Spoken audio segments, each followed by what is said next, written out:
পৃথিবীর এমন এক অনন্য স্থান যার ওপর দিয়ে আজ পর্যন্ত কোনো পাখি বা উড়োজাহাজ উড়ে যেতে পারেনি, যেখানে ২৪ ঘন্টা মহাবিশ্বের সবচেয়ে বড় মানব স্রোত দেখা যায়।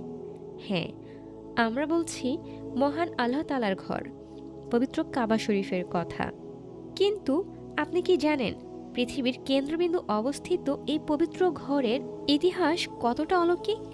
কেন একে ঘিরেই পুরো পৃথিবীর মুসলমানরা সিজদা করে? আজকের ভিডিওতে আমরা জানব পবিত্র কাবার এমন কিছু অজানা রহস্য ও ইতিহাস যা প্রতিটি মুসলমানের ঈমানকে আরও বাড়িয়ে দেবে। পবিত্র কাবার ইতিহাস মানবজাতির ইতিহাসের মতোই প্রাচীন। ইসলামিক বর্ণনা অনুযায়ী আদিপিতা হজরত আদম আলাইহিসসালামের যুগে ফেরেশতাদের মাধ্যমে এই ঘরের প্রথম ভিত্তিপ্রস্তর স্থাপিত হয়েছিল। পরবর্তীতে হজরত নূহ আলাইহিসসালামের যুগে মহাপ্লাবনে এটি ক্ষতিগ্রস্ত হলেও মহান আল্লাহ তাআলার নির্দেশে হজরত ইব্রাহিম আলাইহিসসালাম এবং তার পুত্র হজরত ইসমাইল আলাইহিসসালাম এই পবিত্র ঘর পুনর্নির্মাণ করেন।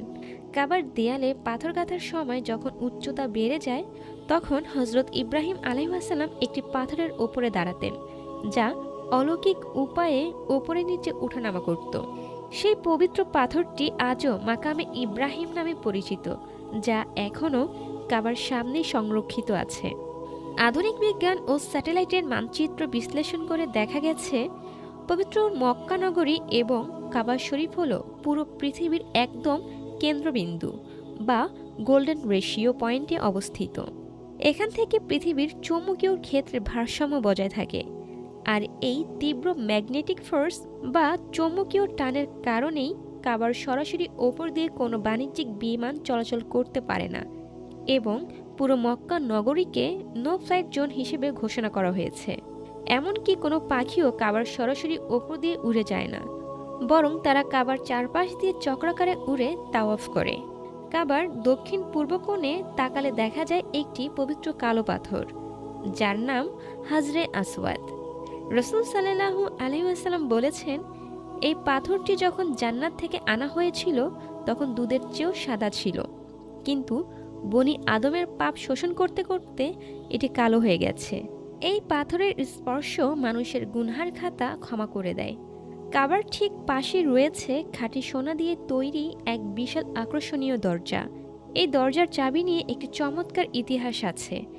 জাহিলিয়াত যুগ থেকে শুরু করে আজ পর্যন্ত কাবার চাবি একটি নির্দিষ্ট পরিবারের কাছেই আমানত হিসেবে রয়েছে, যাদের বলা হয় বনু সাইবা। রাসূল সাল্লাল্লাহু আলাইহি ওয়াসাল্লাম মক্কা বিজয়ের পর এই চাবি তাদের হাতে তুলে দিয়ে বলেছিলেন, কিয়ামত পর্যন্ত এই চাবি তোমাদের কাছেই থাকবে। একমাত্র অত্যাচারী ছাড়া কেউ এটি তোমাদের কাছ থেকে ছিনিয়ে নেবে না।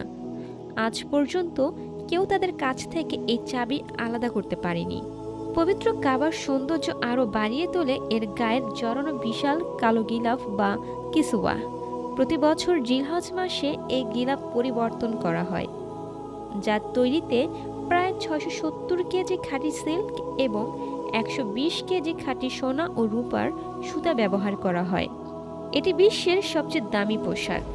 পবিত্র কাবা শুধু একটি পাথরের ঘর নয়, এটি কোটি কোটি মুসলমানদের হৃদয়ের স্পন্দন এবং এবাদতের মূল কেন্দ্রবিন্দু। প্রতিটি মুমিনের জীবনের শেষ ইচ্ছা থাকে অন্তত একবারের জন্য হলেও এই পবিত্র ঘর নিজের চোখে দেখা এবং স্পর্শ করা। আল্লাহ তাআলা আমাদের সবাইকে পবিত্র কাবার জিয়ারত করা নসিব করুন, আমিন। ভিডিওটি ভালো লাগলে লাইক দিন এবং কমেন্টে সুবহানাল্লাহ লিখতে ভুলবেন না। আপনার প্রিয়জনের সাথে ভিডিওটি শেয়ার করুন এবং এই ধরনের আরও ইসলামিক ভিডিও পেতে চ্যানেলটি সাবস্ক্রাইব করে রাখুন। আসসালামু আলাইকুম।